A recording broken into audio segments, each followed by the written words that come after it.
오리지널 그대로를 보존하고 있습니다. 사람의 발자취가 잘 닿지 않았어요.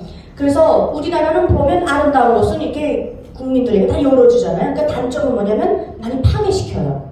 근데 북한은 그걸 국가 차원에서 하다 보니까 금강산도 대한민국 분들에게만 열었습니다. 그래서 정작 북한에 태어난 사람들이 금강산 가본 사람이 없거든요. 왜 안 보냈냐? 거기 가면 남조선 사람들 만날까봐. 그들 만나면 우리 한민족은 언어가 같잖아요. 그러니까 언어가 같다 보니까 이 안에서 정보가 공유될까봐 자기네들이 독재하는 거, 또 사람들 굶겨 죽이는 거 이런 내용들을 우리나라 분들이 혹시라도 툭 던질까봐 그게 무서워서 이 만남을 없애고자 금강산을 일반 주민들한테는 열어주질 않았습니다. 그래서 오히려 이제 한국에 오니까 금강산을 가보신 분들이 많아서 제가 좀 놀랐는데 제가 다른 거는 다 안 보여드려도요. 요거 하나만 보여드릴게요. 여기서 먹히네요. 자, 요것을 지금 보시면 잊지 말자 승영이 미제를 이렇게 되어 있죠. 북한이라는 것은 김치 일가의 정당성을 만들기 위해서 김일성이라고 하는 사람이 왜 수령이 될 수 있었는가를 역사날조 교육을 함으로써 정체성을 다져놨습니다. 그래서 8.15 광복도 일제를 물리친 사람은 누구냐면 김일성으로 되어 있습니다. 그래서 8.15 광복을 일제가 이제 나갈 수밖에 없었던 건 우리 수령님께서 일제 제국주의를 물리쳤기 때문에. 그래서 뭐 미국이 원자폭탄을 떨어뜨렸다 이런 얘기는 절대 없고요. 다 수령님께서. 그 다음에 이제 큰 역사 줄기에서 왜곡을 해야 되는 게 6.25 전쟁입니다. 6.25 전쟁을 북한은 남조선 괴뢰도당들이 미제 침략자들을 끌어들여서 자기 민족을 치고 올라온 전쟁이다 이렇게 가르칩니다. 그래서 그냥 치고 올라왔으면 또 적개심에 덜 불탈 텐데 이렇게 미제가 올라와서 젖을 갓댄 아이를 엄마가 보는 앞에서 우물에 빠뜨려 죽이고 아이를 통나무에 이렇게 쳐서 죽이고 이런 이미지들을 교과서에 집어넣어서 아이들에게 미국을 미워하게끔, 그러니까 반미 세력으로 어릴 때부터 역사날조 교육을 시킵니다. 그럼 어린다는 게 몇 살부터냐? 4살 때부터 시킵니다. 그러니까 여러분, 세계관계 형성되기 전에 미국으로부터, 일제로부터 우리를 지켜주는 사람은 누구라고요? 김일성이라고요. 그렇기 때문에 김정은이라고 하는 사람이 저 자리에 있을 수 있는 이유는 그 정당성이에요. 그 집안이 아니면 자기네들은 미국에 잡혀 먹히는 줄 알아요. 그 집안이야말로 신이 내린 집안이고 신보다 어찌 보면 더 위에 올라가 있습니다. 그러다 보니까 전면적으로 하나님을 부인해야지만 살아남는 조건이라는 겁니다. 그래서 북한이 기독교를 박해하고 기독교를 접하기만 해도 바로 총살해버리고 죽여버리는 이유가 그런 데 있는데요. 지금 요거 스크린이 나갔네요. 그 교과서에 보면 이렇게 내용이 나와요. 제가 이제부터 성도님들께 쓰는 단어들은 제가 지금 그렇게 생각한다고 착각하시면 안 돼요. 왜냐면 예전에 시골에 계시는 분들이 드라마를 보고 여주인공이 진짜 나쁘다고 막 벌뚝 던지고 막 이런 얘기를 들었고요. 제가 이게 북한에서 쓰던 단어를 그대로 사용하면 성도님들이 나한테 또 막 달려오시는 거 아닌가 그런 고민을 하게 되는데 북한의 교과서에 나오는 내용을 제가 좀 보여드리고 싶어서 요거 이제 4살 때부터 제가 한다 그랬죠? 그래서 보면 놀이를 해도 미국놈 때려잡는 군사놀이 신나요 이런 식으로 돼 있고요. 제가 이제 교과서 내용을 하나 보여드리고 싶은 게 요겁니다. 여기에서 요 첫 번째 그림을 한번 보시면요. 여기 지금 선교사거든요. 요 첫 번째 이미지입니다. 지금 까만 망토를 입은 그 남자가 이 어린아이를 지금 통나무에다 묶어놨죠? 묶어놓고 뭘 하냐면 지금 뭔가로 이마에다 이렇게 뭘 하고 있죠. 이게 뭐냐면 이제부터 제가 교과서에 나오는 그대로 북한 단어를 사용하겠습니다. 극악무도한 마귀의 이런 선교사 놈이 썩어서 떨어진 과수원에 사과를 주워먹은 5살짜리 아이 이마에다가 청강수라는 액체로 더적이라고 새기는 이미지입니다. 그럼 청강수가 뭐냐면 청강수는 한 방울만 내 살에 떨어져도요 뼈까지 파고 들어가 이렇게 태워버립니다. 피부를 쭉 태워버려요. 그거로 지금 이마에다가 더적이라고 새기고 있는 거죠. 그럼 저 아이는 평생을 이마에다 더적이라는 문구를 달고 살아야 되는 겁니다. 그럼 왜 이런 이미지를 만들어냈을까요? 정말 선교사들이 그랬을까요? 누가 봐도 날조죠. 북한은 18세기에 우리나라에 복음이 먼저 들어온 게 평양을 통해서 먼저 들어왔습니다. 토마스 선교사라는 분이 들어오셔가지고 선교도 못 해보시고 말씀도 전해보지 못하시고 순교하셨어요. 그때는 우리나라 사람들이 많이 미개했거든요. 그래서 성경책을 다 찢어가지고 벽지도 다 발라버렸습니다. 근데 이게 아주 나중에 이제 계속해서 선교사님들 들어오고 하면서 그 벽지 내용을 보니까 하나님 말씀이라는 걸 알게 되면서 그 평양을 위주로 이제 복음이 막 부흥이 일어나면서 3,000개가 넘는 교회가 북한에 생기게 됩니다.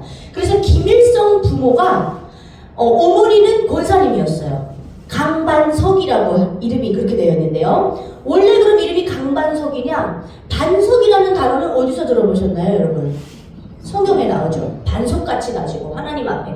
그런데 그 반석이라는 이름이 하나님을 너무 사랑하니까 이 김일성의 모친이 자기의 이름을 강반석으로 개명을 했어요. 그러니까 이분은 그때 당시 권사님이었거든요. 그 시대 권사님이면 여러분 정말 대단한 겁니다. 요즘처럼 교회 꼬박꼬박 출석한다고 해서 막 주는 게 아니었어요. 대단한 신앙을 가진 분이었다 그 말입니다. 그러면 아버지 김영직은 어떤 사람이었느냐? 독립운동가였어요. 독립운동가요. 그래서 김영직은요 집안이 머리가 참 좋은 집안인 것 같아요. 침술이 아주 뛰어났습니다. 그래서 중국으로 넘어가서 독립운동을 할 때 김영직은 이 반공주의자였어요. 완전 강한 반공주의자. 그래서 침공주의 하는 사람들이 이제 고객으로 이렇게 오지 않습니까? 침을 안 놔줘요. 너 따위 것들은 내가 침 놔주지 않는다. 안 치료해준다. 그래서 치료를 안 해주니까 이게 소문이 나가지고 이 목숨에 위협받는 그런 시해 사건을 몇 번이나 경험하게 됩니다. 아버지 김영직은. 그런데 그런 집안에서 본인이 예수님과 하나님을 부인하는 자기가 신이 됐잖아요. 어떻게 저런 아들이 나왔을까? 참 너무 궁금하시죠? 그래서 저는 그런 질문을 많이 합니다. 특히 이제 하나님을 믿지 않는 분들이 저한테 그런 공격적인 질문을 많이 하시는데요. 김일성한테 속고 살았으면 됐지 왜 한국에 와가지고 또 보이지도 않는 하나님 믿으면서 예수쟁이가 됐냐 이렇게 말씀하시거든요. 그럼 제가 그렇게 얘기를 합니다. 김일성과 저를 비교하지 마십시오. 김일성이라는 사람은 인격적으로 예수님 못 만난 사람입니다. 인격적으로 하나님을 만난 사람은 자기가 하나님을 부인하고 그 자리에 절대 갈 수 없습니다. 선생님, 콩 심은 자리에 콩이 늘 나오던가요? 가끔은 콩 심었는데 새가 와서 파먹으면 그 콩 심은 자리에 콩이 안 나올 수도 있고요. 또 싹을 틔우지 못하면 나오지 못할 수도 있는 겁니다. 우리가 신앙생활을 하면서 자식이 내 믿음 같던가요? 우리가 회개해봐야 되는 그 메시지를 여기서도 주고 있는 겁니다. 그리고 김일성은 만주벌판에서 자기 나름대로 일제를 물리치기 위해서 독립운동을 할 때 선 목사님 도움을 정말 많이 받습니다. 그래서 세계와 더불어라는 책이 있는데요. 김일성이 이제 신격화 만드는 책이죠. 마치 신약성경 같은 책입니다. 거길 보면 1권부터 10권까지의 내용 중에 목사님으로부터 자기가 길림 감옥에 갇혀 있을 때 목사님이 와서 꺼내주시고 이런 내용 다 들어가 있어요. 그러면서 주민들 보고는 목사는 뭐라고요? 악마들이라고 이렇게 얘기를 하면서 이제 성교사까지 들먹이는 거죠. 그 다음에 이제 제일 저 끝에 사진을 한번 보시면 예쁜 여자가 아주 쫙 빼입고 강아지를 데리고 가면서 지금 옆에 어떤 애가 이제 이렇게 구걸을 하고 있는데 전혀 도와주고 싶지 않은 뒷태죠. 딱 도도하게 지나가고 있지 않습니까? 이곳이 바로 이제 남조선에 있는 명동골이랍니다. 그런데 여기는 썩고 병든 자본주의 세상이기 때문에 사람의 목숨보다 더 중요한 건 뭐냐면요? 돈, 물질 만능주의. 그래서 이 여자가 이제 만약에 혹시 죽게 되면 그 돈을 저 강아지한테 넘겨주지 이 구걸하는 아이한테 주지 않는다는 겁니다. 그럼 저 아이는 지금 뭐라고 저기 판에 메고 있냐면 내 눈을 팝니다. 내 콩팥을 사주세요. 어머니 수술비가 없습니다. 이렇게 지금 하고 메고 다니는 거예요. 근데 이런 거지들이 그냥 명동거리에 쫙 깔렸대요. 그래서 미국 놈들이 먹다가 뱉어버리는 초콜릿을 주워 먹고 가서 그 미군들 구두 닦아주고 막 이러면서 산다는 거예요. 그리고 맨날 한미 군사훈련을 해가지고 이 탕떼, 그러니까 북한에서는 이제 땅쿠라 그러는데 땅쿠가 이렇게 지나가다 보면 너무나도 그 한미 군사훈련 매일과 같이 하기 때문에 아파트가 이렇게 막 흔들린대요. 한국의 아파트가. 그래서 한국이야말로 미군정이 아직도 통치하는 것처럼 그러니까 정상적인 국가가 아닌 걸로 가르치는 거죠. 무정부 상태고 미국의 식민지로 살고 있다. 이러면서 이제 허위 날조된 교육을 하는데 이런 교육을 왜 하느냐면 아버지 장군님이 없으면 너네들도 저렇게 미군의 개로 살아야 된다. 이겁니다. 그러니까 너희는 어떻게 해야 돼요? 죽어도 살아도 아버지 장군님을 지키기 위한 전사가 되어야 되고 총과 폭탄이 되어야 된다. 이겁니다. 그 세대가 4살 때부터 시작되니까 먹혀요. 안 먹힐 거라고 생각하시지만 너무나도 잘 먹혀가지고 북한 주민들이 저렇게 김정은 보고 막 줄줄 울고 이러는 거죠. 북한의 저녁에는요, 김부자를 신격화 만드는 그런 선전 스튜디오입니다. 전역이 그래요. 지금 대한민국의 십자가가 한 6만 개 정도 있다고 그래요. 근데 북한에는요, 김부자 동상이 3만 8천 개가 넘어요. 근데 그 동상의 사이즈가 어느 정도냐면, 혹시 광화문에 가셔서 이순신 장군 동상이나 그 세종대왕님 동상 보셨나요? 그거에 한 20배 정도 크다고 보여요. 그 만수대 언덕에는 예전에는 김일성 혼자 탁 이러고 있었거든요. 근데 이제 김정일 죽다 보니까 지금 양쪽에서 둘이 이러고 있어요. 그런데 제가 그 김일성 혼자 있을 때 그 만수대 언덕에 갔는데 계단을 계속해서 올라갑니다. 그 왜 그렇게 멀게 만들어놨을까요? 높이. 신처럼 만들어야 되니까. 존엄성 있게 근엄하게 만들어야 되잖아요. 그러니까 우리 수령님 한번 만나기가 보통 힘든 게 아닌 거예요. 그래서 계단을 계속해서 올라가다 보면 그게 이제 나와요. 그 가서 야, 뭐 아버지 장모님 그 얼굴이라도 한번 보자. 그래서 얼굴 보려면 고개가 이렇게 뚝 꺾여야 돼요. 그 정도로 크다는 얘기예요. 선전선동 제일 잘하는 나라가 어디냐? 선전선동 제일 잘하는 사람들이 누구냐? 공산주의자들. 스탈린이 그랬고요. 레닌이 그랬고요. 그걸 그대로 넘겨받은 게 북한이거든요. 김일성은 스탈린을 그대로 흉내냈죠. 그러니까 공산권 나라들의 특징이 뭐냐? 뭐든지 사이즈를 해봐요. 그래서 사이즈가 이렇게 커야지 그걸 보는 사람들을 압도하거든요. 그런데 진짜 대한민국처럼 자유민주주의고 알짜가 있는 꼴짜배기 알짜배기 국가들은 뭘 합니까? 그런 데다 돈 처발을 거면 국민을 위한 정책을 펼치고, 저는 그 강화문에 갔을 때 아니 어떻게 여기 대통령, 전 그 이순신 장군 그 동상이 대통령인 줄 알았어요. 그리고 뒤로 갔더니 세종대가 또 이렇게 여기 대통령들은 아직도 저렇게 한복 입고 있는구나 그렇게 생각했어요 그냥. 근데 나중에 알고 봤더니 이순신 장군이고 세종대왕이라고 그러더라고요. 그러니까 북한은 세종대왕도 그렇게 여기처럼 뭐 태종, 태세, 문단세 이렇게 500년 조선 역사를 문통 다 빼버렸거든요. 왜? 이성계라는 사람 자체를 완전히 그냥 구테타를 일으킨 역적으로 보기 때문에 고려까지만 역사에서 가르쳐주는 거예요. 그러니까 훈민정음은 누가 만드는 것처럼 우리 안에 착각하게 가르쳐주냐면 일제에게 빼앗겼던 우리 조상들이 만든 훈민정음을 우리 아버지 수령이신 김일성 대원신께서 일제로부터 언어를 찾아주셨대요. 그러니까 잘못 착각하면 한글을 마치 김일성이 만든 것처럼 착각할 수 있어요. 그리고 조선은 문통 빼버리고 자기네들이 조선이라는 이름을 갖다 쓰고 있지 않습니까? 그래서 북한은 공식적으로 조선민주주의인민공화국. 그래서 보면 항상 이렇게 뭔가 사회주의 제도, 그 다음에 뭐 장군님 어쩌고 저쩌고. 자 보십시오. 여기도 민족의 영원한 태양이신 김일성 수령 김일성 동지가 경유하는 김정일 동지의 조통일 유훈을 철저히 관철하자. 이게 원래 이제 김정은이 여기 갈 수 있었던 이유인데, 지금은 어떻게 하죠? 우리가 이제는 한민족도 아니고 불멸의 주적이고 이제는 우리는 교전 중인 교전국 관계, 이거 이제 다 없애야 돼요. 이런 거 선전문구 고렸던 거 다 회수해야 됩니다. 왜? 이제 우리랑 통일 안 하겠다잖아요. 우리는 적이라지 않습니까? 그래서 이제 일단 유사시 자기 말 안 들으면 우리를 다 그냥 짚으셔버리고 대한민국의 영토를 자기가 점령하는 게 목적이라고 이렇게 아예 대놓고 노골적으로 말하지 않습니까?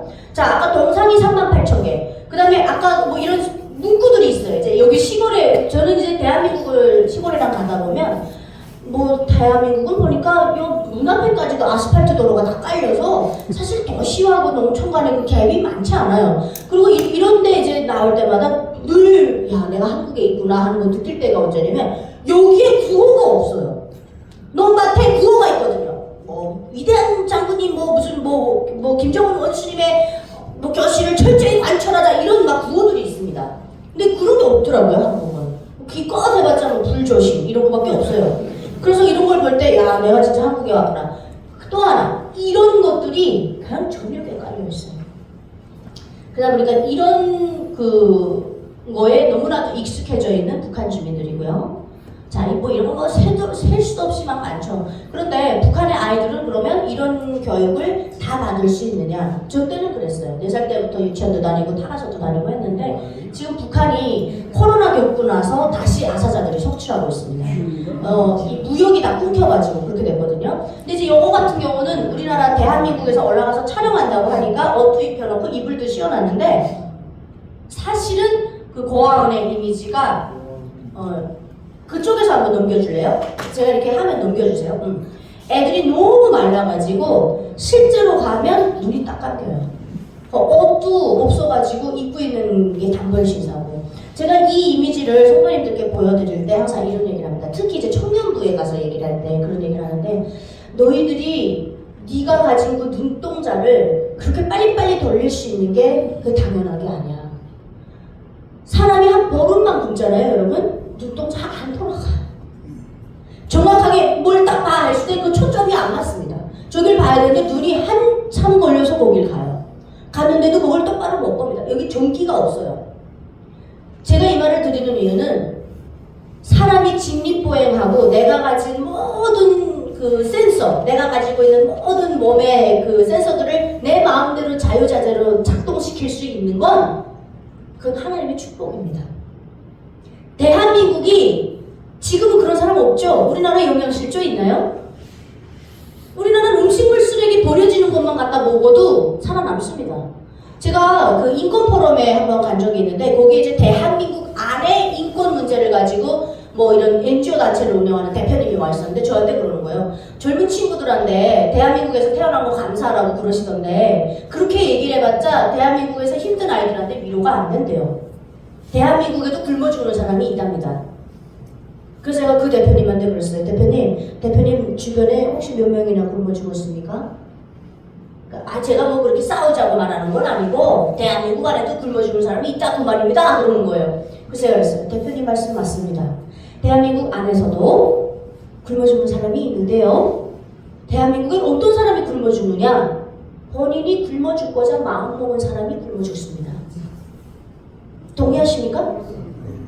제가 그분한테 딱 그랬어요. 대표님, 오늘 주소 잘못 찍으셨습니다. 저는 지금 이 자리에서 북한의 실상을 얘기하고 북한의 인권을 얘기하는데 대한민국의 인권은 상위권에 올라가 있습니다. 그런 만약에 진짜 개선되지 않은 문제점들은 국회로 가셔야죠. 안 그렇습니까? 저는 지금 외국인들 앞에서 북한을 얘기하는데, 북한 좋다 이게 어떻게 대한민국과 비교가 되는 나라입니까? 대한민국은 선진국이라고요. 그런데 이런 대한민국과 북한은 비교가 됩니까? 그래서 대표님 정말 훌륭한 일을 하시는데 국회로 가시면 될 것 같습니다. 제가 그랬어요. 대한민국은 죽기가 어려운 나라예요. 쓰러지니까 그냥 119가 그냥 벼락같이 덩어리가 데리고 가서 허수겨놓고 목겨로 다 살려놔요. 북한은 살아남기가 어려운 것입니다. 살고자 그렇게 손톱이 빠지도록 산에 가가지고 풀뿌리 뜯어먹고 뭐 그렇게 사는데, 대한민국을 제가 음식물 쓰레기통만 딱 열어봐도요, 밥이 썩어서 버리고 쉬어서 버리는 게 아닙니다. 안 먹어서 말려서 버려요. 그대로 딱 뒤집어 엎어놓고 갔어요. 제가 그걸 보면서 숟가락만 들고 내려와서 꽂아도 저 먹고 삽니다.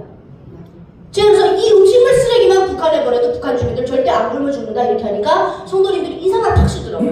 아니 이거 어떻게 음식물 쓰레기를 거기를 보낼 생각을. 제가 그래서 성도님들에게 그랬어요.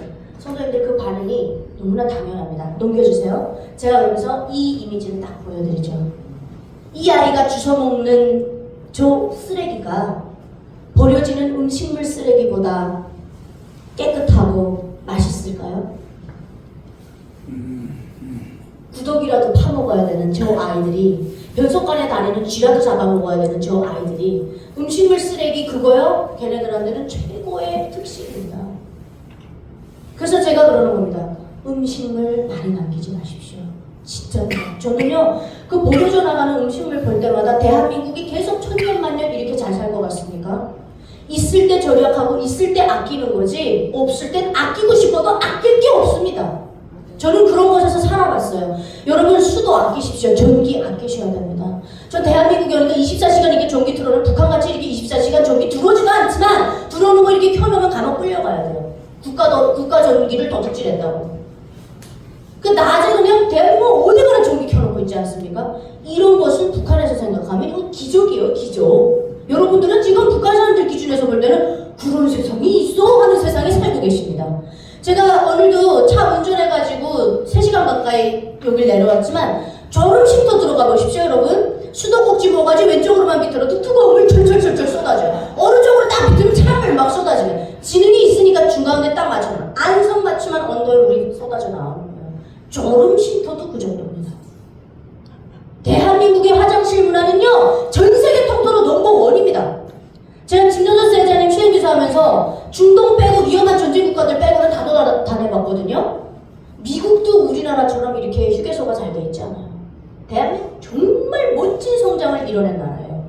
이렇게 멋진 나라에 태어나가지고 중학생 애들이 막 헬조선에서 태어났다 그러면 저는 이런 곳에서 살다 왔으니까 화가 나죠. 야, 대한민국이 어떻게 헬조선이야? 너 그렇게 말할 거면 나랑 같이 위에 잠깐 갔다 오자. 내가 가서 보여줄게. 진짜 헬이 뭔지, 그 지옥이 뭔지 보여줄게. 지금 북한은 이러고 삽니다. 이게 장마당 입구예요. 또 넘겨주세요. 지금 계속해서 쭉쭉 넘기면 돼요. 자, 이 아이들, 이 멀고를 보십시오. 이 엄마하고 아들이 지금 다 꺼제비가 됐어요. 고지가 됐다, 이 얘기입니다. 자, 또 넘겨주시고요. 이거 다 고아원의 모습이에요. 이 아이는요, 신발을 신어본 적이 없어요. 그래서 왼쪽에 보면 발가락이 다 없습니다. 엄지발가락 제요. 신발을 신어본 적이 없으니까. 저쪽 지금 두 번째 발가락, 네 번째 발가락 다 잘린 상태거든요. 그리고 발은 거북이 자루처럼 딱딱해져 있죠. 또 넘겨주세요. 자, 이 아이의 얼굴을 한번 잘 보십시오. 탄재. 이게 탄재가 묻어서 지금 얼굴 새까만데, 이거 왜냐면 북한에서 제일 따뜻한 지역이 강원도 지역이에요. 근데 대한민국에서 제일 추운 지역이 강원도입니다. 그 위로 올라갈수록 북한은 지금 이 시점에서 여러분들 오늘 춥다고 하시잖아요. 북한 기점에서는 오늘 같은 날씨가 봄 날씨예요. 북한은 보통 겨울에 28도, 30도 떨어집니다. 많이 떨어질 때는 백두산 지역의 이쪽 날씨는 40도까지 떨어지거든요. 그래서 소를 밖에다 묶어놓지 못해요. 왜? 이 겨울바람에 황소대가리 오로 터진다 그럽니다. 그러니까 소를 그때는 부엌으로 끌어들여놔야 돼요. 그렇게 떨어진다 싶으면. 그리고 저는 항상 이 처마 밑에 제 키만한 거두름 꽂아갖고 오빠하고 칼싸움하면서 이렇게 놀았거든요. 그 정말 추운 지역입니다. 근데 그런 데서 얘네들 집도 없고 이렇게 꽃잡이 치고 있으니까 어디서 잠을 자겠습니까? 그러니까 어딜 가냐면 탄광에서 이게 탄을 금방 꺼내면 탄에 열기가 좀 남아있어요. 그 탄 꼭대기에 올라가 자는 거예요. 그러니까 얼굴이 저렇게 새까맣죠. 어디가 씻습니까? 강은 다 얼어붙었는데 여름이나 돼야 뭐 강에 나가 씻죠. 그러니까 저 얼굴 지금 씻지 못하고 그냥 코는 코대로 얼어붙고. 그래서 저 4-5살짜리 아이들 요 주먹만한 위도 못 채워주는 게 김정은 정권입니다. 근데 본인들은 어떻습니까? 본인들은 아주 김씨일가는 호의호식하죠. 넘겨주십시오. 김정은은요, 키가 170에 몸무게 145kg를 추정합니다. 근데 저 딸 김주혜, 저 때가 지금 9살이거든요. 지금 12살이 됐는데요. 뭐 적은 거라고 아빠 몸무게를 바짝 따라붙어가지고요. 넘겨주십시오. 네, 요 다음 거 넘기십시오. 이게 지금 올해 공개된 거예요. 12살밖에 안 된 애가 키가 아빠에 다 따라잡았어요. 얼마나 잘 먹었으면. 그 앞전에 있는 자식들은 너희들이라서 그렇게 굶어 죽어도 되고 지 새끼는 이쁘다고 샤넬 입혀놓고 디올 입혀놔서 지금 둘이 걸치고 있는 것만 해도 한 사람당 몇 천만 원씩 입고 답니다 지금. 주민들을 위한 돈은 없는데 자기 정권을 위한 핵을 만들 돈은 있고 자기네들이 호의호식할 돈은 있는 거예요. 우리가 김일성 일가가 지금 80년을 독재하거든요. 저들이 깔아놓은 비자금이 최소 김정은이 가지고 있는 비자금 최소 6조 원 이상입니다. 미사일 실험 한 번만 안 하면 북한 주민들 6개월 먹을 수 있는 옥수수를 국제시장에서 사올 수 있습니다. 근데 사오나요? 안 사오죠? 너네 굶어 죽여도 나는 핵 개발해서 어떻게 하겠다? 독재 정권 지키겠다. 왜? 김정은에게 계속해서 핵을 내려놓으라고 국제사회가 하죠. 근데 핵을 내려놓을 수가 없습니다, 여러분. 그 우리나라는 뭘 준비해야 되냐? 김정은은 절대 자체적으로 본인이 핵을 내려놓을 수가 없습니다. 그래서 우리는 북한을 이제는 핵을 가진 것이다 라고 생각을 하고 안보를 준비해야 됩니다. 왜 안 내려놓느냐? 미국이 핵을 내려놓으라고 해서 미국의 말을 순순히 듣고 핵을 내려놨던 독재자들은 다 목이 잘려 나갔습니다. 김정은은 그걸 생각하는 거예요. 나도 핵 내려놓으면 미국이 와서 나를 쳐버리겠네. 이걸 생각하기 때문에 핵이자 곧 자기 목숨이라고 생각합니다. 앞으로도요, 북한 주민들은 계속해서 저 독재 정권 밑에서 아무것도 모른 채 엄청난 고통 속에 살아가게 될 것입니다. 지금 우리 대한민국에 있는 크리스찬들이 뭘 해야 되냐면요, 하나님께 민족을 품고 기도해야 될 때입니다. 저는 작년 5월달부터 하나님께서 세상 강연보다는 이렇게 교회 강연을 엄청 시키세요. 왜 이러실까 생각을 하다가 제가 오늘 기도를 하는데 김정은 정권이 정말 일어났다. 하나님이 이거 안 하시던 걸 너무나도 급하게 막 이렇게 하시는 거 보면 대한민국에 있는 크리스찬들을 지금 준비시키나 보다. 하나님의 그 정말 7천 명의 전사들처럼 준비시키시려나 보다. 마른 뼈 골짜기에 그 뼈들이 군사로 변하는, 지금은 원만 교회에 가 있는 크리스찬이라 할지라도 하나님이 원하실 때 언제든지 변화시킬 수 있는 전지전능하신 분이거든요.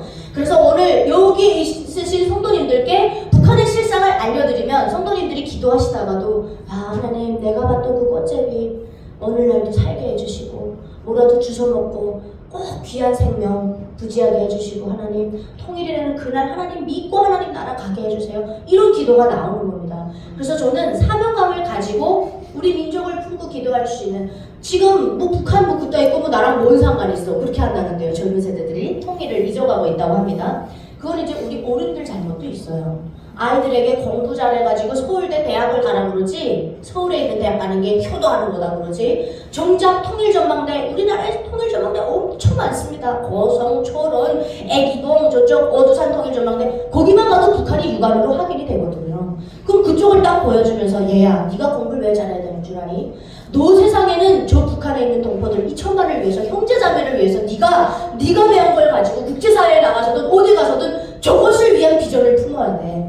그렇게 해서 결국은 통일이 되고 우리나라 통일돼야 됩니다, 여러분. 왜 그러냐면 지금 남북한이 다 저출산 위기거든요. 북한은 먹고 살기 힘들어서 애를 안 낳고 대한민국은 너무 먹고 살기가 좋아서 애를 안 낳아요. 이게 무슨 소리인지 아십니까? 이제는 먹고 사는 문제가 기준점이 아닌 것이 되어버렸어요, 대한민국은. 더 좋은 거 가져야 되고 더 많이 더 비싼 곳에서 살아야 되고 이런 게 돼버렸어요. 그런데 여러분 이거 아셔야 됩니다. 이 물질 만능주의가 진짜 됐어요, 대한민국이. 근데 이게 정말 축복인지를 우리가 한번 생각해봐야 돼요. 오히려 몸은 더 편안해지고 더 살기 좋아졌는데 하나님께 부르짖지 않고 오히려 다 떠나요. 고통스럽고 고난이 있으면 하나님께 와서 하나님한테 하나님 도와주세요 이러는, 이게 우리예요. 이렇게 죄인들입니다, 우리가. 그래서 북한을 위해서 성도님들 나만 혼자 뭐 하나님 잘 믿다가 하나님 나라 가면 되지가 아니라 제가 끝에서도 말씀드리겠지만 성경책에서도 조선중앙 텔레비전을 틀면요 이런 노래가 24시간 나옵니다. 여기서 간단한 예시 하나예요.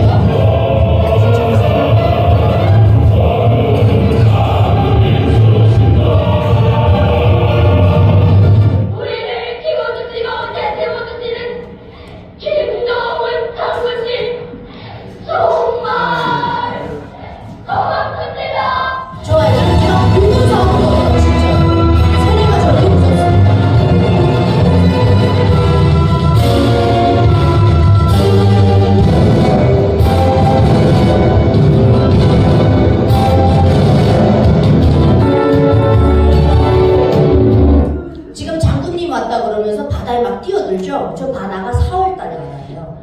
엄청 추운 바다입니다. 근데 어떻게 저거 뛰어들 수 있을까? 여러분 저게 이해가 되십니까? 절대 대한민국에 태어난 사람 저게 이해가 안 될 거예요. 저 김정은이가 뭐라고? 그런데 저들에게는요 김정은이 뭐라고가 아닙니다. 신이에요, 신. 4살 때부터 죽을 때까지 강도 높은 세례 교육을 받잖아요. TV에서도 맨날 저런 노래만 나오는데 신이 내 눈앞에 나타난 거예요, 지금. 그러니까 몸이 컨트롤이 안 되고 막 울고불고 하는 거죠. 예를 들면 예수님께서 우리 앞에 딱 나타났다고 생각해 보십시오. 여러분들 같으면 안 뛰어들겠습니까? 뛰어들죠. 북한은 그 정도, 그거보다 훨씬 더 강도 높은 세례 교육을 주민들에게 시키는 겁니다. 그런데 저런 사람들이랑 우리가 통일을 해가지고 이게 될까 하시겠지만 됩니다.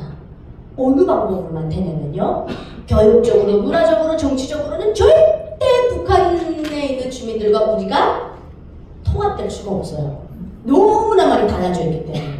뭐 하나만 딱 되냐면 하나님 사랑 안에서, 하나님 단일성 안에서 말씀으로는 완벽하게 통일이 돼요. 왜 그러냐면요, 북한에 신격화하는 데 있어서 성경책을 다 베껴서 하다 보니까 북한 주민들은 지금 하나님 자리에 김일성이가 있고 예수님 자리에 지금 김정은이 가 있기 때문에 저기 한 거지, 신앙이 어떤 개념으로 되는 건지는 알고 있어요. 그래서 이제 그 자리에 진실이 딱 들어가서 하나님만 딱 들어가시면 자리 다시 찾을 수 있습니다. 제가 왜 이런 얘기 드리냐면요, 여러분들이 그 하나님을 찬양할 때 드리는 그 찬양이 북한의 김부자를 찬양할 때 그 노래랑 너무나도 비슷하거든요. 영상을 한번 보실 텐데요.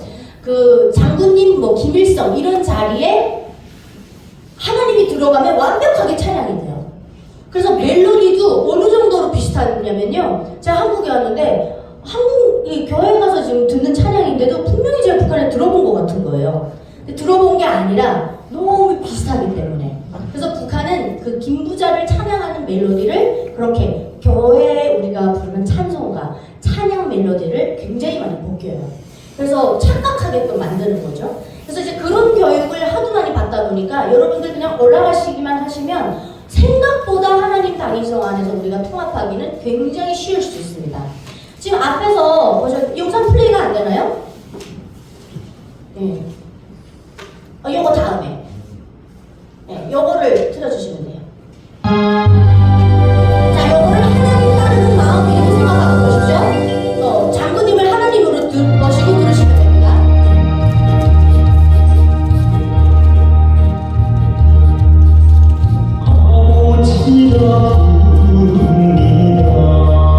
자, 장군님 자리 하나님. 하나님. 이렇게 하면 되는 겁니다. 완벽해져요.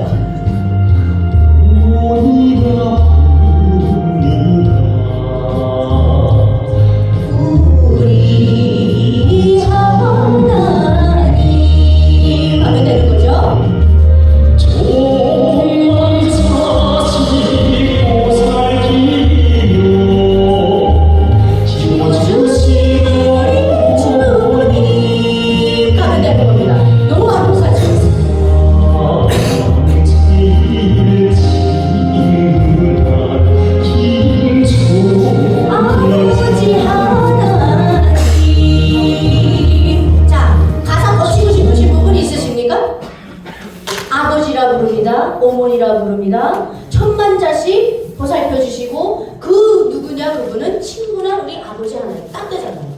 그래서 굳이 그 막 우리 멜로디 통째로 들고 올라가서 바로 하려고 그러면 이게 잘 아무래도 음악이 많이 달라져 있기 때문에 북한 친구들 그 멜로디 외우는데 좀 시간이 걸리거든요. 우리는 플랫이 붙은 멜로디가 많습니다. 대한민국은.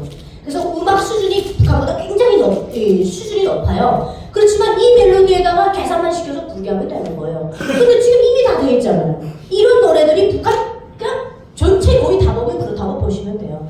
그렇기 때문에 이걸 딱 보면은 아 생각보다 북한을 보고만 하는데 그렇게 긴 시간이 걸리지 않을 수도 있겠구나. 이미 일주일에 한 번씩 생활총화를 시키는데요. 토요일마다 생활총화 시키거든요. 그게 우리가 이제 하나님 몸된 교회에 나와서 주일날 하나님께 예배 드리는 거랑 똑같아요. 어떻게 시작하냐면요. 오보이 수령님, 김일성 대여수님께서는 다음과 같이 결시하셨다. 주체형의 인간은 아버지 장모님께서 가르쳐주신 대로 살아가고 뭐 이런 얘기를 쭉 합니다. 말씀으로 시작을 하고 그 안에서 회개가 이루어집니다. 이제 나와서 자아 비판을 해야 되거든요. 그 다음에 이제 호상 비판이 이루어집니다. 그럼 제가 이제 자아 비판하고 이제 생활총화 너투가 있어요. 이거 딱 검열합니다. 남비서들이. 그래서 이걸 딱 들고 나와가지고 저는 아버지 장군님께서 말씀하신 대로 지난 일주일 동안을 살아내지 못했습니다. 아버지 장군님께서는 우리 인민대중의 중심은 저희가 주체형의 인간으로 완성해서 나보다 조직을 먼저 생각하고 나보다 조국을 먼저 생각하는 이런 마음을 가져야 된다고 했는데 제가 돌아보니까 그렇게 살지 못했구만요. 이렇게 끝나고 이제 여기로 가는 겁니다. 제가 보니까 용실동무도 지난 일주일 동안 아버지 장군님께서 바라시는 대로 삶을 못 사신 것 같습니다. 하면 용실동무가 자기 자리에서 일어나서 고개를 푹 숙인 상태에서 이러고 있어야 돼요. 제가 비판이 끝날 때까지. 이런 걸 일주일에 한 번씩 시킵니다. 그러면서 끝날 때는 이제 그 노래를 끝나는 거죠. 우리 장모님이 계셔서. 이런 걸 일주일에 한 번씩 하기 때문에 생각보다 저들도 신앙생활을 하고 있어요. 무슨 신앙? 주체 사입이 종교 집단이에요. 그래서 저 세대가 먹히고 저들이 그렇게 김부자밖에 모르는 겁니다. 근데 제가 이걸 깨우친 시점이 있습니다. 저는요 태어나 보니까 아버지가 북한의 특수부대 스키경보여단의 참모장이셨고 어머니는 우리나라 우체국에 해당하는 최신소의 교환수였어요. 두 집안 다 빨개요. 뼛속까지 빨갑니다. 그러니까 우리 아버지는 늘 뭐하냐? 그게 특수부대단 말입니다. 스키부대가. 맨날 남조선 불바다로 만든다고 그 실종과 같은 훈련을 하는 그런 부대였어요. 그런 부대의 대령이었어요. 계급이. 여단 참모장을 하셨는데 그러다 보니까 우리 아버지의 목표는 무조건 장군님을 왜 죽는 거예요. 그러니까 나한테도 그런 교육을 시키셨죠. 근데 제가 그런 아버지 어머니 밑에서 살다가 대학을 어디를 아까 그 지도를 한번 떠올려 보십시오. 제가 태어난 데가 평안도에서 태어났다면 쭉 위로 올라가서 두만강 바로 옆에 있는 대학을 갔습니다. 제가 대학을 가서 열심히 공부를 하는데 저만 열심히 공부하지 거기 있는 애들은 장군님을 그렇게 별로 좋아하지 않고 공부도 그렇게 열심히 하지 않고 뭔가에 빠져서 살았는데 그게 바로 한류입니다. 한류. 지금 한류가 들어가가지고 북한을 엄청 변화시키고 있거든요. 그래서 저도 그때 당시 친구를 통해서 드라마를 접하게 됐는데 저는 원래 그 저하고 같이 보자 친구한테 그렇게 얘기를 했어요. 내가 비판적인 시각으로 봐서 너무 썩어 빠진 정신 상태를 바꿔주겠다 이렇게 했거든요. 그렇게 해서 이제 가서 드라마를 봤는데 드라마를 잘못 봐버렸어요. 제가. 여러분들 제가 뭘 봤을 것 같습니까? 드라마를 뭘 봤을 것 같아요? 쭉쭉, 네. 요게 이제 그 북한이 말하는 출신성분이고요. 쭉쭉 넘어가십시오. 다 넘겨요. 네, 넘기십시오. 제가 멈추라는 것까지 쭉쭉 넘기면 됩니다. 아니요, 플레이 하지 말고 그냥 넘겨요. 네. 또 넘어가시고요. 넘어가시고, 네. 네, 넘기시면 됩니다. 네. 자, 여기서 멈춰주시는데요. 아, 요거 다음에 멈춰주십시오. 그때 당시 그 회령이라는 곳이 두만강 바로 옆에 있는 도시였어요. 근데 이 도시에 있는 사람들이 한류를 너무 접하다 보니까 뭘 하냐면 탈북이 그렇게 많이 이루어졌습니다. 그래서 그때 김정일 1호 명령이 뭐라고 떨어졌냐면 탈북하는 사람들이 탈북을 시도하려고 두만강에 발만 내려놔도 다 쏴 죽여라 그랬습니다. 그럼에도 불구하고 탈북이 멈춰지지가 않는 거예요. 뭐 때문에? 드라마 때문에. 근데 제가 그 드라마를 보고 이 사람의 머리를 바꿔줄 수 있다라고 생각을 해서 봤는데 제가 그게 잘 안 됐습니다. 왜냐면 제가 계획한 대로 흘러가지가 않았거든요. 왜 그러냐면 제가 욕을 쓰면 자꾸 나가거든요. 송승헌 오빠를 봐버렸어요. 저는 원래 드라마를 보면 드라마에 대한 내용을 접하고 나서 얘 정신 상태를 바꿔줄 수 있다고 착각을 한 겁니다. 근데 생각보다 드라마를 딱 트니까 여러분 한국말이 너무나도 많이 달라져 있어가지고 사실 들리기는 하는데 이해가 잘 안 됩니다. 우리 통일되지 않습니까? 북한 사람들이 여러분 말을 못 알아듣습니다. 예를 들면 야 내가 오늘 슈퍼마켓에 가가지고 우리 애기가 좋아하는 쭈쭈바에다가 요구르트를 사가지고 왔는데 거기 보니까 카페라떼 뭐가 있고 뭐 거기 무슨 뭐가 들어간 뭐가 있고 뭐 막 용어가 너무 많아요. 그래서 저는 미국 놈의 식민지가 맞구나. 자기 언어를 못 쓰는구나. 그렇게 생각할 정도로 너무나도 매료가 많았습니다. 그래서 한 40% 알아들었어요. 근데 그럼에도 불구하고 제가 빠져서 볼 수밖에 없었던 건 송승헌 오빠 얼굴 때문에. 그리고 이제 송승헌 오빠를 딱 보니까 야 되게 잘생겼다 했는데 그 다음에 원빈 오빠가 또 다 나타나가지고 넘겨주시면 됩니다. 사람은 돈으로 사는 거라고 하더라고요.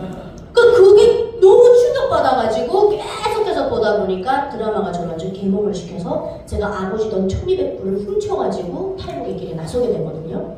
탈북하려고 이제 국경경비대 중대장, 그러니까 이거는 절대 제가 하루아침에 뚝 따겠다고 생각하지 마십시오. 제가 1년을 드라마를 봤어요. 1년을 대학교 다니면서 보다 보니까 이 1년 동안 봤던 드라마가 나중에는 교육이 되고요. 20년 동안 세뇌됐던 제가 완전히 개몽돼 버리는 겁니다. 누가 거짓말하나 봤더니 김씨일가가 거짓말하는 게 드라마를 통해 다 알게 돼버렸습니다. 그래서 나는 한 살이라도 어렸을 때 대한민국에 가서 다시 공부해서 다시 교원이 돼야지. 저는 근데 교원대학을 다녔으니까. 그렇게 해서 이제 탈북을 하려고 1200불을 훔쳐서 국경경비대 중대장, 그때는 싹 다 뇌물공화국이라 권력이 있는 사람 다 그냥 뇌물을 받고 이제 넘겨줄 때예요. 그래서 가서 이제 두만강 넘겠다, 얼마 주면 되겠나 하니까 50불만 내라고 하더라고요. 그래서 제가 50불을 내고 3월 2일날 두만강을 이제 아버지 엄마 몰래 넘으려고 집 밖을 딱 나서다가 우리 엄마한테 목덜미 딱 잡혔어요. 근데 저는 저희 엄마가 목덜미 딱 잡으면 집으로 끌고 들어갈 줄 알았거든요. 근데 우리 엄마가 옷을 입고 따라 나오시면서 너 어딜 가는지 한번 자기한테 보여주라는 거예요. 새벽 4시에 지금 쥐새끼처럼 보고 나오니까. 그래서 제가 이제 쭉 길을 가는데 우리 엄마가 제 옆에 와서 섰죠. 그때 이제 엄마가 저한테 물어봅니다. 너 어디 가냐? 그래서 아무 말 못했더니 너 중국 갈락이니? 이렇게 물어보더라고요. 그래서 또 대답을 못했더니 남조선 갈락이래? 이렇게 물어봅니다. 제가 또 대답을 못하죠. 그랬더니 우리 엄마가 뭐라고 하시냐면요. 여러분 정말 북한의 어머니들은 대단하신 것 같아요. 저는 뼛속까지 빨간 장군님의 그런 사람이라고 생각했는데 우리 엄마는 이미 다 알고 있었던 거예요. 어른들이라. 다 알고 있으면서도 생경 충성을 했던 거죠. 저한테 딱 이렇게 말씀하시더라고요. 유나야, 알았어 내가. 잘 갔는데 너 이제부터 엄마가 하는 말 똑바로 들으라. 그렇게 말씀하시더라고요. 엄마가 너의 육체적인 생명을 낳아줬다고 해서 너의 운명까지 좌지우지할 자격은 없다. 가라. 내가 너 이제라도 다리 부러뜨려서 집에다 앉혀놓을 수 있는데 평생 너의 원망을 들으면서 살 자신이 없다. 그리고 엄마가 봐도 이 나라엔 비전이 없어. 그러더라고요. 그러면서 너 그 결혼해봤자 배급도 안 나오는 나라에서 어린아이들 퍼묻은 돈 뺏어가지고 그렇게 뇌물로 살아가야 되는데 나도 우리 딸이 그렇게 사는 거 원하지 않는다. 그러니까 교육자들의 삶이 너무나도 추천합니다. 북한이. 제일 못 사는 사람들이 교수, 의사 막 이런 사람. 왜? 거기 다 공무원이니까. 배급을 안 주니까 어떻게 살아갑니까? 글쎄요. 그러니까 대한민국은 아주 반대죠. 그래가지고 엄마가 가라 하면서 이제 그 기차역까지 바래다 주시는데 저희 어머니가 그런 얘기를 하시더라고요. 우리 유나는 어렸을 때부터 빨간 벗겨놓고 바위돌 위에 올려놔도 천년은 살아남을 아이 같았대요. 그러니까 걱정하지 말고 가는데 대신에 약속하라. 너 잡혀 나오면 우리 집안 3대 멸종이니까 잡혀 나오지 않겠다고만 약속해라. 근데 저는 그 말이 내가 잡히면 스스로 네 목숨을 끊으렴 이렇게 들렸어요. 왜냐면 제가 나가면 온 집안 다 망가질 거 아닙니까? 그래서 제가 이 어썸에다가 사이나라고 하는 쥐약을 다 가지고 놓거든요. 그렇게 해서 이제 하면 따먹으려고 앰플로 되어 있어요. 그래서 따먹으면 그냥 그 자리에서 즉사하거든요. 그래서 예전에 그 중국에서 5명 온 가족이 잡혔을 때 그거 까먹고 다 죽어버렸습니다. 청산가리 비슷한 거예요. 그래서 삼키면 내장이 다 녹아버리는.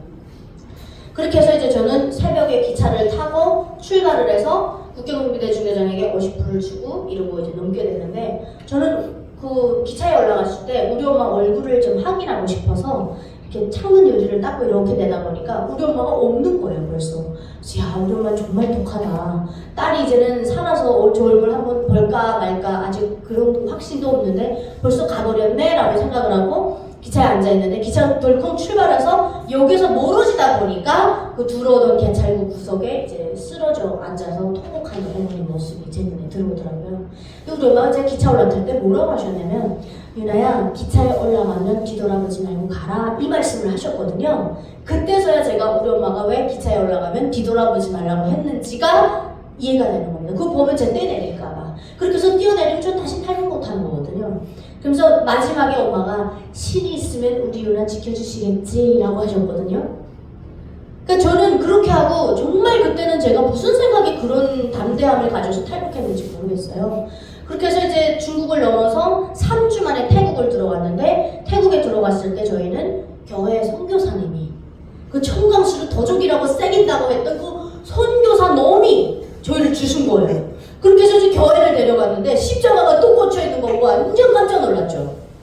우와 이거 뭐야? 한국 드라마에서 봤던 그 하나님이 있는 곳이네? 이러면서 제가 갔는데 순간적으로 무섭죠. 이거 악마들이 있는 곳이라고 그랬는데 그러면서 이제 딱 들어갔는데 그 방콕 한인교회에서 제가 태국으로 이제 왔는데 방콕 한인교회 성도님들이 그 어려운 돈을 모아가지고 일주일에 한 번씩 우리한테 용돈도 주시면서 되게 잘 보듬어 주셨어요. 그랬는데 딱 한 가지 안 좋은 건 새벽 5시만 되면 깨워서 교회에 들여다 앉혀놓는 거예요. 그리고 못 알아들을 소리를 계속 하는 거예요. 그런데 한 가지 좋은 점은 뭐였냐면 거기서 4개월을 기다리면서 선교사님들이 우리 11명한테 1대1로 붙어가지고 성경 공부를 엄청나게 시켜주십니다. 저는 그때 엄청 의견이 많았어요. 아, 내가 왜 이딴 거 배워야 되냐고. 이거 말이 됩니까 선교사님? 이거 완전 좋은 소리잖아요. 나 이런 거 북한에 있을 때 많이 들었습니다. 우리 수령님께서 솔방울 떼가지고 던져버리면 수류탄이 되고 땅을 주름 잡으시고 막 바다 위를 날아다니시면서 그렇게 일제를 부르시는 나 이런 책 많이 읽었습니다. 선교사님이나 많이 읽으십시오 막 이랬어요. 근데 선교사님이 인내심을 가지고 조금만 더 읽어봐라. 그래서 읽다 보니까 이게 갈수록 저한테는 태산인 거예요. 왜? 사람이 뭐 무두셀라가 보니까 969세를 살았죠 목사님? 네. 너무나도 기가 막히잖아요. 900살 넘겨서. 그 다음에 뭐 사람은 보니까 90살 넘어서 애를 낳더라고 이삭을. 그래서 야 이거 정말 웃기는 얘기다 막 이러면서 이제 보다가 어디에서 제가 꽂혔냐면 아브라함의 족보에서 어떤 경험을 제가 체험하냐면요. 읽고 있는데 아브라함 족보를 읽다가 이 앞에 글자가요 싹 다 날아가고 흰 백지만 딱 남는데 이 흰 백지 위에 뭐가 글자가 보이냐면요. 김웅우가 김보연을 낳고 김보연이 김형직을 낳고 김형직이 김일성을 낳고 김일성이 김정일을 낳고 김정일이 김정은을 이게 쫙 씌워지는 거예요. 순간적으로 여러분 내가 이 뇌가 이게 뻥 날아가는 느낌 있잖아요. 야, 이게 뭐지? 그 순간 제가 어떤 생각, 나는 내 정작 친할아버지, 친할머니 생년월일도 모르는데 우리 같은 일반 사람들의 족보는 다 없애버리면서 왜 나는 김씨일가의 족보는 다 외우고 있지? 난 내가 중조할아버지 이름이 뭔지도 모르는데 오로지 김일성 민족의 장군님 식솔이라고 그러면서 우리는 조상과 그 후대 간에 천륜을 다 끊어놨으면서 그래서 오로지 장군님밖에 모르는 그런 멍청이들로 우리는 다 만들어놨으면서 난 왜 니네들의 족보를 끼고 있어야 돼? 화가 나기 시작했어요. 너무 화가 나기 시작했어요. 난 왜 내 할아버지 할머니 생년월일도 모르면서 너 따위 것들 생년월일 다 알아야 돼. 김웅호가 뭔데 김보현이 뭔데 난 왜 그들의 생년월일 알고 있어야 돼. 너무 화가 나는 거예요. 근데 순간적으로 그때 내가 이 책을 다 읽으면 너네들의 추악함을 알겠구나 하는 생각이 딱 드는 거예요. 그런데요 얼마나 놀라우냐면 이건 제가 정말 똑똑해서가 아닙니다. 성경책을 제가 그 4개월 동안 있으면서 이독을 했거든요. 이독. 처음에는 진짜 뭔 말 하는지 모르고 봤는데요. 두 번째 읽을 때 하나님께서 저한테 정말 성경 체험을 주셔가지고 그 책이 들어오는 저 지금도 구약 성경 테스트 보지 않습니까? 장난 아니에요. 시력이 다 거의 다 맞춥니다. 얼마나 그때 하나님께서 제 머리에 딱딱딱 박아 놓으셨으면. 그러면서 그때 기도 체험도 정말 많이 제가 봤고요. 그리고 이제 그때 하나님께서 저한테 금가루 뒤집어 쓴 사람 세 사람 형체를 딱 보여주셨거든요. 근데 저는 그게 해석이 안 되니까 그때 당시는 여러분 하나님이 우리한테 와도요 저희가 모르고 지나칠 때가 많아요. 그래놓고 하나님 보고 하나님 언제 나한테 찾아와 주실 거냐고 하나님 성경 체험 좀 언제 하냐고 이러고 있거든요. 근데 저는 그게 해석이 안 되는 상태로 한국에 왔는데 국정원에서 조사를 다 받고 밑에 나와서 막 공놀이를 하고 있는데 4층에서 같은 건물 4층에 창문이 쭉 열리더니 누가 제 이름을 불러요. 윤아야 하는데 목소리가 너무 익숙해서 이렇게 딱 돌아서 올려다봤는데 그 특수부대 대령인 우리 아빠가 그 국정원에서 저를 내려다보고 있는 거예요. 저 아빠가 어떻게 남조선에 와 있지? 저는 보자마자 그냥 무릎을 꿇었습니다. 바로 무릎 딱 꿇고 빌었어요. 바로 아버지 잘못했습니다. 제가 아버지 수순이 따라왔으니까 죽이지만 마십시오 그랬어요. 왜? 제가 볼 때 우리 아버지는 장군님 빼시는 사람이 아니거든요. 이건 누가 봐도 저작으로 왔다고 생각했던 거예요. 근데 우리 아버지가 제가 태어나서 처음으로 이렇게 아버지 울먹울먹하는 목소리를 들었는데 뭐라고 하시냐면 우리 누나 살아있었구나. 네가 이제 살아있는 거 맞으니까 아버지 됐어 하면서 걱정하지 말라. 우리 집에서 이 나라에 살 거야. 건강하게 잘 지내다가 만나자 하고 문 닫고 들어가셨어요. 그리고 정말 몇 달 후에 아버지를 만났는데 저는 저한테 거짓말 하신 줄 알았거든요.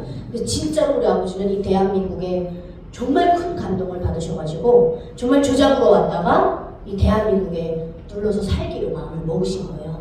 그래서 둘이 열심히 일해가지고 엄마를 2년 만에 모셔왔는데 저를 그 기차역에서 말해주셨던 어머니가 북한은 연자제라는 게 있습니다. 그래서 우리 아버지는 보위부 감옥에 끌려가서 32일간 고문당하셨고 우리 엄마는 5년형의 노동교화소를 그 형을 받으신 거예요. 그래서 그 노동교화형에서 2년을 하루에 12시간씩 강도 높은 노동을 하던 어머니를 데리고 왔는데 국정원에서 10분 미팅 시간 주겠으니까 오래요 면회 시간을.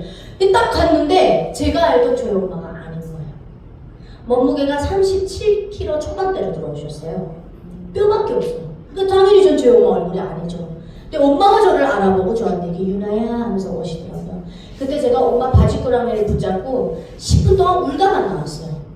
그렇게 해서 엄마 내려오고 오빠까지 다 데리고 오고 저는 하나님을 다 떠납니다. 탕자로 몇 년 동안 클럽을 열심히 돌아다니고 이 자유를 한번 만끽해보고 싶어서 그냥 온갖 그냥 제가 하고 싶은 대로 막 살았어요. 그런데 어느 날 이제 제가 딱 일 끝나고 퇴근하려고 하는데 한 칼 수십 개가 제 오른쪽 옆구리를 동시에 이렇게 딱 찌르는 듯한 엄청난 고통을 제가 딱 겪게 됩니다.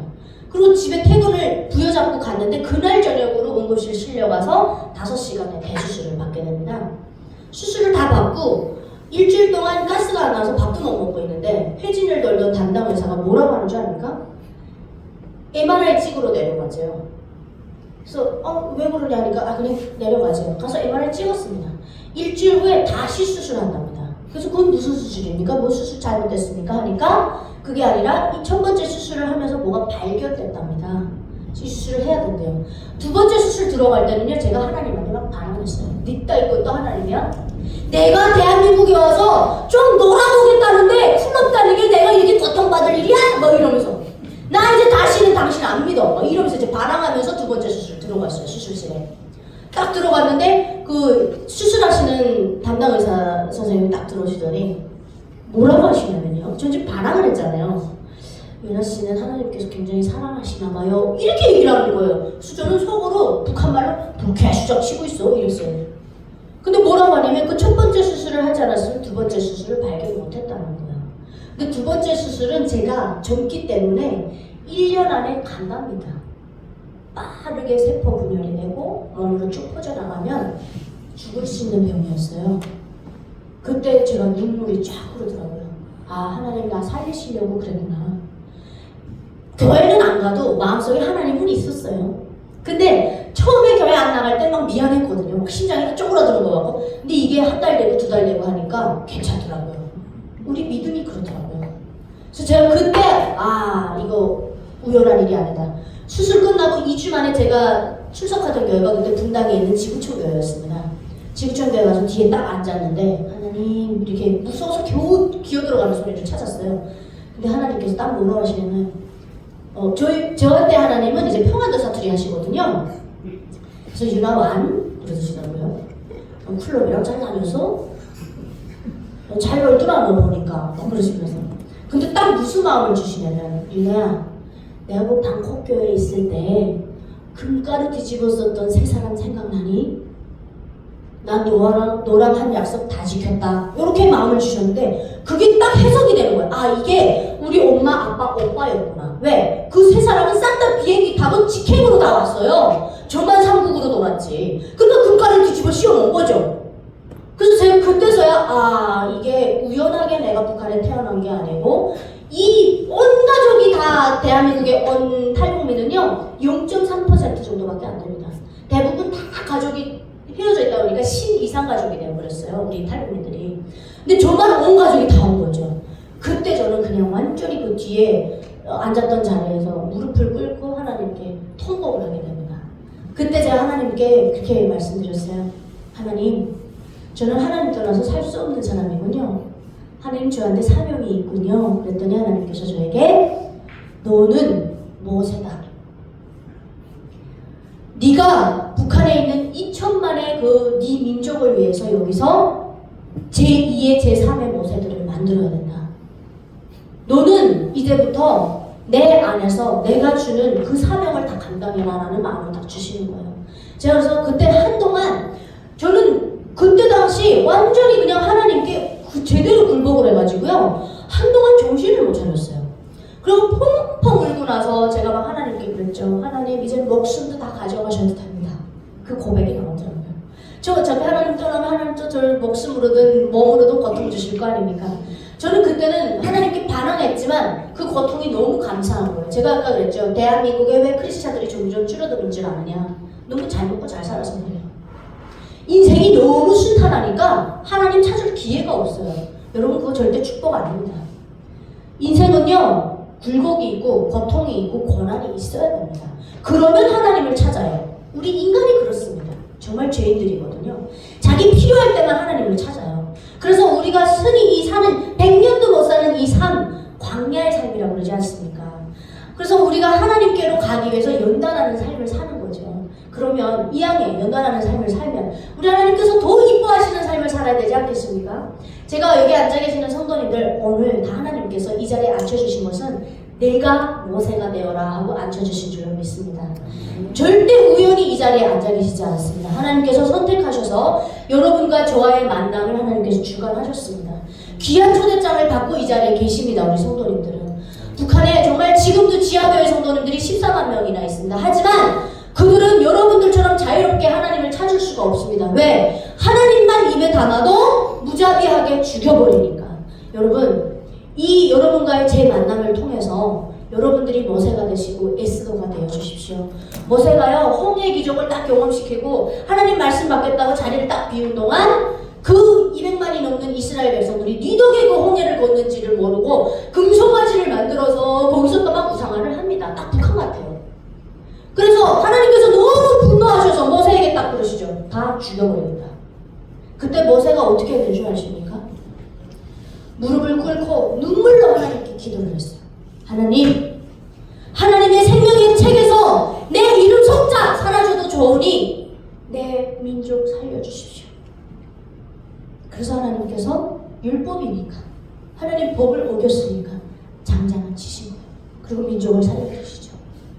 그때 모세가 그 200만이 넘는 400년 동안 넘는 그 정말 노예를 끌고 나올 때가 80살이었어요, 여러분. 지금 내 나이에 북한을 뭘 하겠나? 아니요. 여러분들 나이에도 지금 하나님께서 분명히 시키고자 하는 일이 있기 때문에 이 자리에 불러주신 겁니다. 절대 하나님 일하는데 나이가 필요하지 않습니다. 저는 지금 이렇게 우리 한간제일교회는 좀 아담한 교회지 않습니까? 제가 이제 3월 6일날 여의도 순복음교회 대성전에서 연합으로 이제 간증을 하게 됩니다.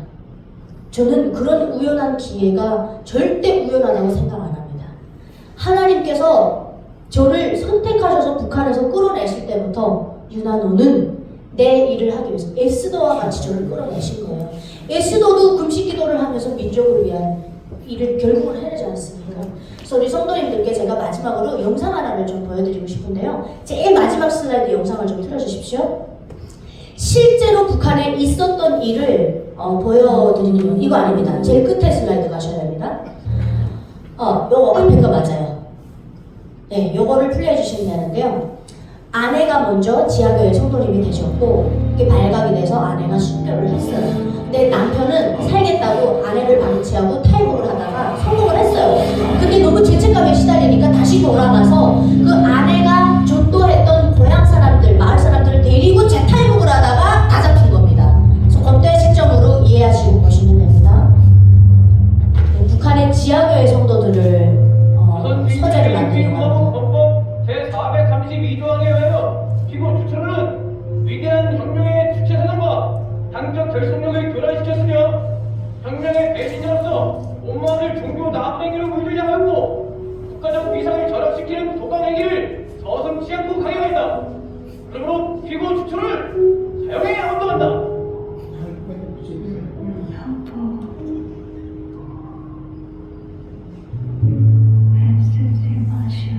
예전에 우리 대한민국 선교사님들이 목숨을 걸고 투망을 하는 것을 강조하셔서 이렇게 지하의 성도님들께 말씀을 선포하셨거든요. 그래서 순교도 많이 하셨습니다. 우리 선교사님들도.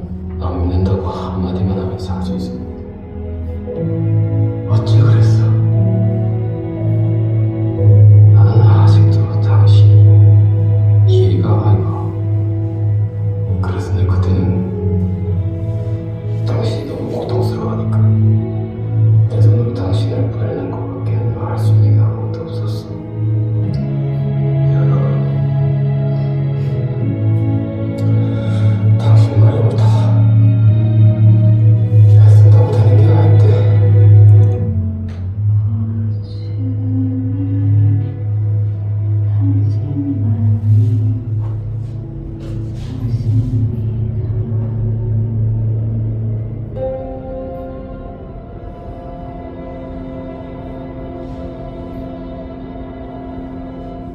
빛이죠.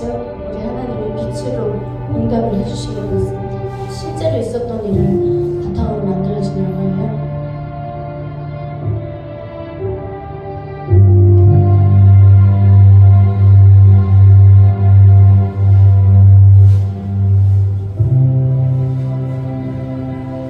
저 새끼 뭐니?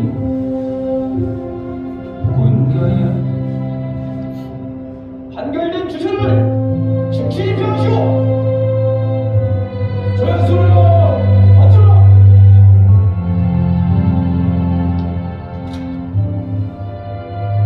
조선.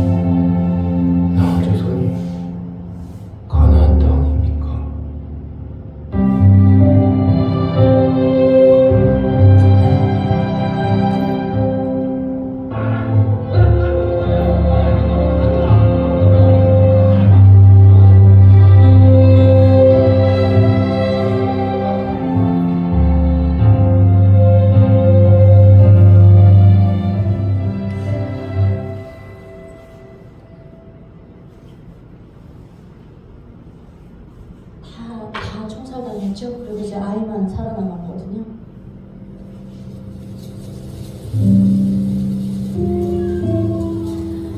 북한의 헌법에서는 이제 공화국 국민도 신앙을 가질 수 있다라고 이제 글로만 얘기하고 있습니다. 근데 정작 이런 자유가 있다는 것 때문에 하나님을 접하기만 해도 재판 없이 공개 총살해버립니다.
선글씨를 이제 주기도문을 썼죠.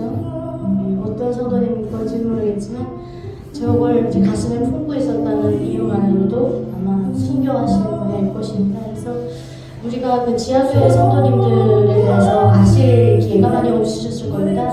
아까 그 지하교회 성도님의 그 할머니가 이렇게 기도하시는 거면 조용히 하시잖아요. 이 밖에 새어나갈까봐 대부분 김치움에 숨어서 이렇게 예배를 드리는데 다행히 우리 제주북동 방송이 단파 방송이라서 함경북도 그 북한 쪽에 전역에 잡힙니다. 우리 하나님은 북한을 절대 포기하신 적 없으십니다.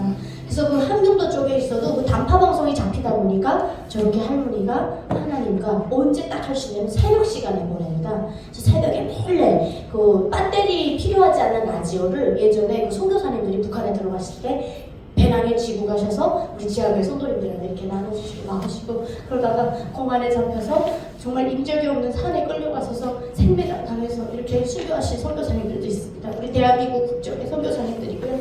지금은 그마저도 할 수 없습니다. 중국이 그걸 허락해주지 않기 때문에 중국도 공산권 나라다 보니까 기독교를 탄압하거든요. 그래서 이제는 그 남아있는 14만 명이 정말 하나님의 그 전사가 돼서 저렇게 이제 그 하나님을 계속해서 부르짖고 북한을 위해서 기도하고 있는데 저분들이 그 코로나 시기 때 정말 어렵지 않습니까? 거기 타이레놀도 없었고요. 진단키트 하나 없었습니다. 그냥 열이 나면 그냥 죽는 거예요. 근데 그런 과정에 이제 그 국동방송을 들으시고 이 한국 쪽을 향해서 기도하는 전화통화 녹음을 저희가 이제 금요철학기를 틀었던 적이 있는데 지하교회 성도님들이 누구를 위해서 기도하신 줄 아십니까? 대한민국에 있는 크리스천들을 위해서 기도하셨습니다. 이렇게 말씀하시더라고요. 하나님으로부터 구원받은 영혼은 우주보다 귀하다고 들었는데 그 귀한 영혼들 하나님 코로나로 인해서 목숨 잃지 않게 해주시고 언젠가는 대한민국에 있는 그 크리스찬들이 우리를 해방시켜 주실 건데 그들의 목숨 꼭 지켜달라고 이렇게 기도를 하시더라고요. 제가 근데 그 통화 녹음을 들으면서 나부터도 먼저 탈북한 나도 정말 회개했습니다. 그때 나도 북한을 위해서 부르짖으면서 통곡을 하면서 기도했던 게 언젠가 할 정도로 돌아보게 돼서 그때서부터 이제 그냥 초려기도를 하게 됐는데 북한에 이렇게 지하교회 성도님들 여러분들 위해서 기도해 주신다는 얘기 들으니까 어떠세요? 정말 마음이 짠하시죠? 그래서 여러분들도 북한에 있는 우리 2천만 형제 자매를 위해서 꼭 기도하시고 끝자락에라도 기도해 주셨으면 좋겠고요. 제가 성도님들을 울려놨으니까 울면서 끝내드릴 수는 없지 않겠습니까? 아마 제가 즐겁게 연주해드려도 성도님들은 우실 겁니다. 왜냐면요, 우리 민족은 무슨 민족이죠, 여러분? 아리랑 민족이죠. 북한 사람들도 똑같이 아리랑을 부릅니다. 제가 대한민국에 와보니까 북한처럼 어두운 아리랑만 있는 게 아니고 밝은 아리랑도 있더라고요. 그래서 아마 제가 최초일 겁니다. 북한의 AMR과 대한민국의 아리랑 AMR을 믹스했어요. 그래서 내용을 보시면 지금 북한의 아리랑은 굉장히 어두워요.